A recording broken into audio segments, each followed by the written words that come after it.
like a light, hey, slept through the flight, hey, not for the night, hey, 767, man, this shit got double bedroom, man. How do you go from a teenage actor on Canadian TV to the most streamed artist of all time? With luxury homes, multi-million-dollar brand deals, a private jet, and enough cultural pull to crash the internet with a caption? You do it like Drake. Strategic, stylish, steady. While other artists burn fast and flame out, Drake built slow and stacked. He didn't just master the music industry. Virgil got a paddock on my wrist going nuts. Niggas caught me slipping once, okay, so what? He leveraged it. He turned bars into brands, albums into equity, and heartbreak into hundreds of millions. From Toronto to Beverly Hills, from mixtapes to mansions, this is the calculated, high-end climb of Champagne Papi himself. Started from Degrassi, built a dynasty. Before there was the OVO Owl or Air Drake, there was Jimmy Brooks, the wheelchair-bound teen on Degrassi, the next generation. Most rappers come in with street cred. Drake entered from a soap opera, but he didn't run from it. He flipped it. He took his acting money. Hey, try not to boy out, but fuck it, I'm staying on. Oh, keep on sending me stats to go crazy on 40, keep saying it. Built his first studio setups and invested in his music career without waiting on a label. His background gave him discipline, business sense, and a sense of camera awareness that shaped his image from day one. People clowned him at first, but that gave him a chip on his shoulder. While they underestimated him, he planned. He turned Canadian fame into global ambition. The world just hadn't caught up yet. The mixtape that made the industry listen. So Far Gone wasn't dropped. It was dropped like a bomb. Drake gave it away for free in 2009, but the quality said platinum album. His blend of melody and lyricism hit differently. Best I Ever Had blew up organically and cracked Billboard without any major push. Suddenly, everyone from Kanye to Lil Wayne was watching. That tape didn't just open doors, it kicked them off the hinges.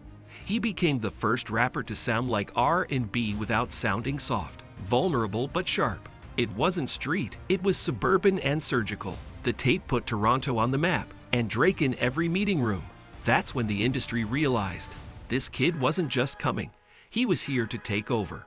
Young Money cosign, independent mindset. Getting signed to Lil Wayne's Young Money was huge. Wayne was the hottest rapper on the planet, and co-signing Drake gave him instant credibility. But what Drake did next proved he was already thinking bigger. He built his own team. Business managers, branding experts, stylists, and lawyers that worked for him. While he honored Wayne as a mentor, he moved like a mogul in training. He didn't just rap, he took meetings. While others partied, he studied contracts. His loyalty was strong, but his independence was stronger.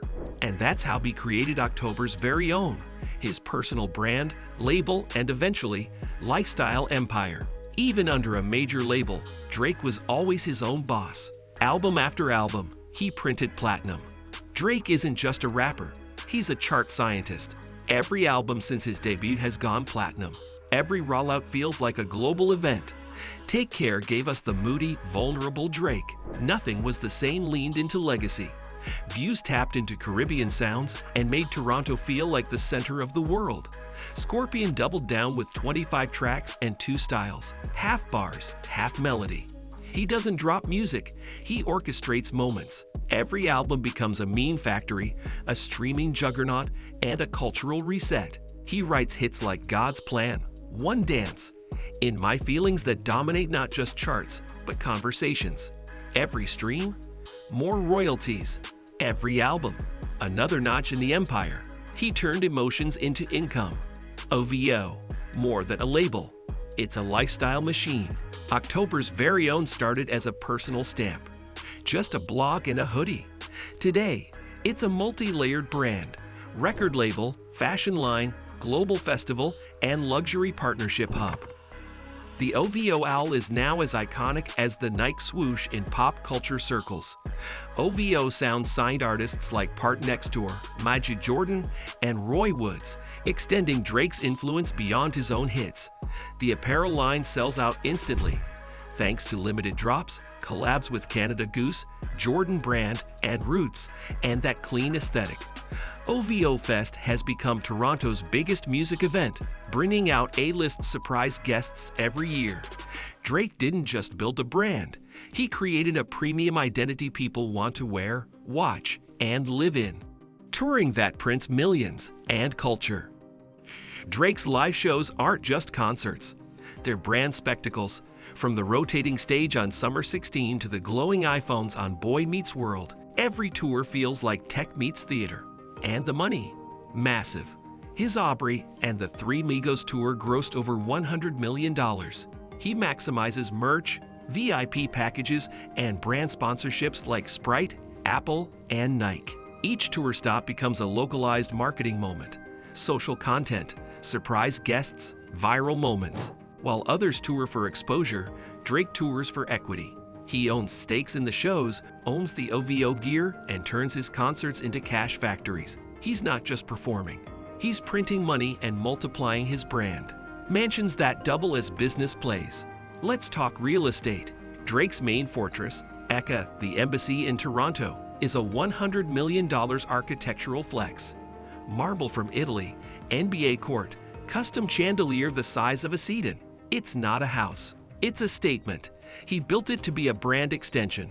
Music videos, interviews, private events, it all generates buzz and brand lift. In California, he's owned multiple properties in Hidden Hills and Beverly Hills, strategically flipping them for major profit. Even his properties are curated.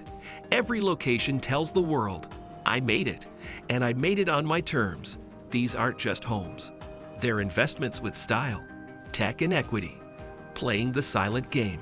Drake doesn't brag about his investments, but behind the scenes, he's moving like a Silicon Valley shark. He backed Stake.com, the crypto betting platform where he live streams gambling events with millions watching. He co-owns 100 Thieves, an esports brand worth hundreds of millions. He launched Nocta with Nike, a sneaker and apparel line that merges streetwear with sport. He's invested in Daring Foods, a plant-based meat company, and several fintech ventures. Unlike rappers chasing fast endorsement cash, Drake takes equity, back-end, and brand alignment. His silence in the press is loud in the market. He's not chasing headlines. He's building generational wealth. The $400 million deal that changed the game. In 2022, Universal Music Group re-signed Drake for a reported $400 million plus deal. But this wasn't your standard record contract. This was a multi-vertical partnership. Albums, publishing, visuals, branding, NFTs, everything. Basically, UMG said, you're not just an artist. You're a portfolio. It's one of the biggest artist deals in history, and it reflects Drake's unmatched market value. His catalog, stretching over a decade, is worth hundreds of millions alone in streaming. This deal ensured he doesn't need to tour to stay rich. His old songs pay him new money daily. With this move, Drake cemented himself as not just a rapper, but an enterprise. Champagne Pappy equals lifestyle blueprint. Drake doesn't just drop music, he curates moods. Champagne Pappy is more than a nickname. It's a lifestyle play. His captions spark trends. His outfits go viral. His cryptic posts drive headlines. Drake controls his brand image like a luxury designer. Less is more. Mystery sells, scarcity drives demand. He'll disappear for months, then reappear in St. Tropez on a yacht, teasing a lyric and sipping custom liquor. The lifestyle is the product. And his audience? They eat it up. He mastered celebrity in the social era without overexposing himself. That's not luck, it's media mastery. Net worth in 2025, $350 million plus and scaling. Drake's official net worth is estimated at around $400 million, but many insiders say it's likely higher. Add up the assets, real estate, music royalties, OVO apparel, touring revenue, business investments, equity deals, and IP licensing. His passive income streams alone could keep him rich without releasing another song. He's also rumored to be buying into media networks and streaming platforms. He doesn't talk numbers much, but the math speaks loud. Drake doesn't just have money. He has infrastructure, and that's the difference between being rich for now and rich forever.